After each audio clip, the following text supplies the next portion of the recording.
ओम शांति।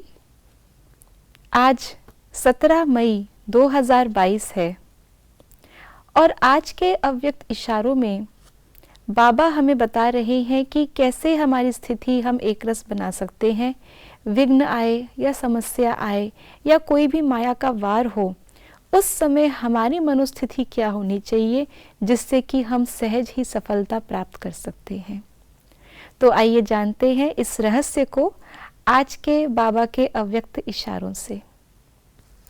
किसी भी प्रकार का विघ्न व समस्या अथवा माया का वार नहीं है, लेकिन खेल के समान अनुभव हो तो खेल समझने से खुशी खुशी पार कर लेंगे और अवस्था एक रस हो जाएगी।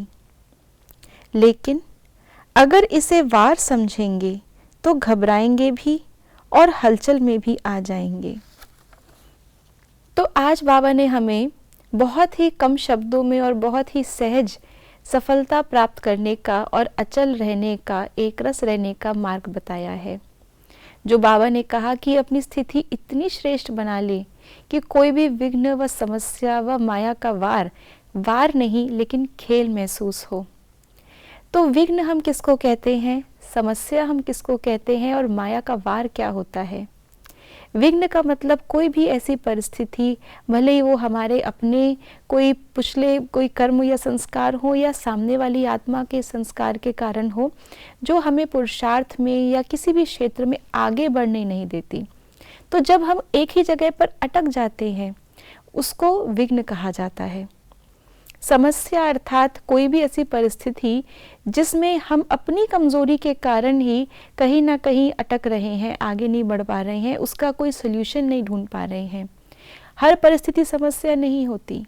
जिस परिस्थिति का हमारे पास उत्तर नहीं है, हमारे अंदर कोई ना कोई कमजोरी है, तो हम शक्ति स्वरूप नहीं बन सकते, वही परिस्थिति समस्या बन जाती है।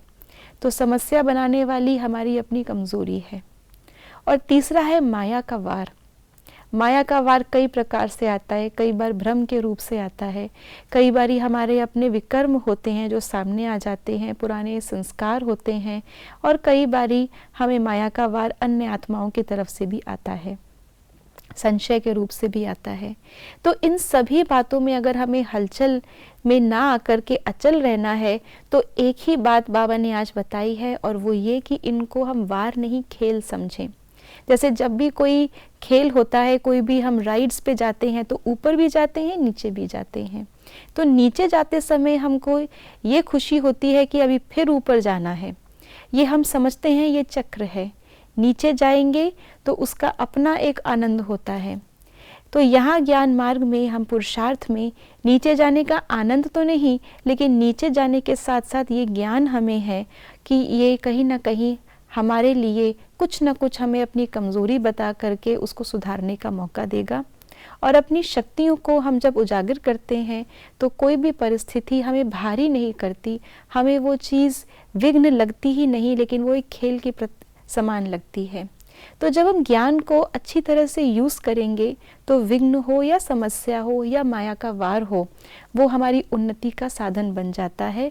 और वो भले ही किसी को वार लगे, लेकिन उन श्रेष्ठ आत्माओं को खेल ही लगता है। ओम शांति।